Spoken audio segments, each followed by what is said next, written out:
বা এরকম করুণ দৃশ্য দেখতে আসলে খুবই খারাপ লাগে। আর এটা এখন কার বাড়ি ফুটতেছে আপনারা দেখতে পারতেছেন।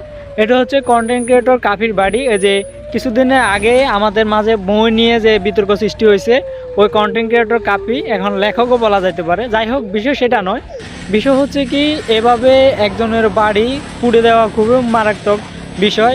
আর তার চেয়ে বড় কথা হচ্ছে ওর ভাই, ওর ভাবি এবং এমনকি ওর যে মা বাবা, 4 মাসের ওর ভাতিজি তালাকি মানে ওই ঘরে শোয়া ছিল।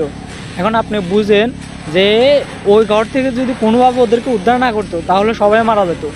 এত গুরুতর বিষয়। অবশ্য ও আওয়ামী লীগকে দায়ী করে, কেননা আওয়ামী লীগ ছাড়া এটা কেউ করতে পারে না।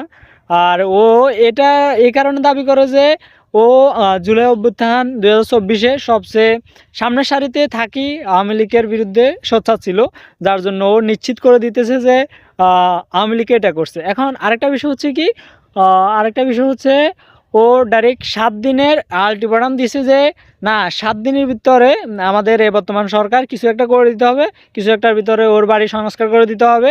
আর তারপরে যারা এই কাজ করছে তাদেরকে আইনের আওতায় আনে তাদেরকে উপযুক্ত শাস্তি দিতে হবে।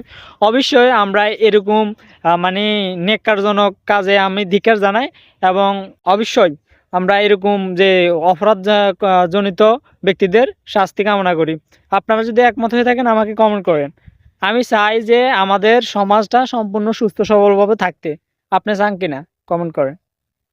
হ্যাঁ, আমি একটা বিষয় মানি যে হয়তো সব দিক দিয়ে মানুষের এক থাকে না। এক না, একদিক দিয়ে না একদিক দিয়ে সমস্যা থাকে। হয়তো কাপিরও ছিল, কাপি ভাই। যাই হোক, এখন ওর বিষয়ে বলতেছি না, ওর পক্ষে বলতেছি না।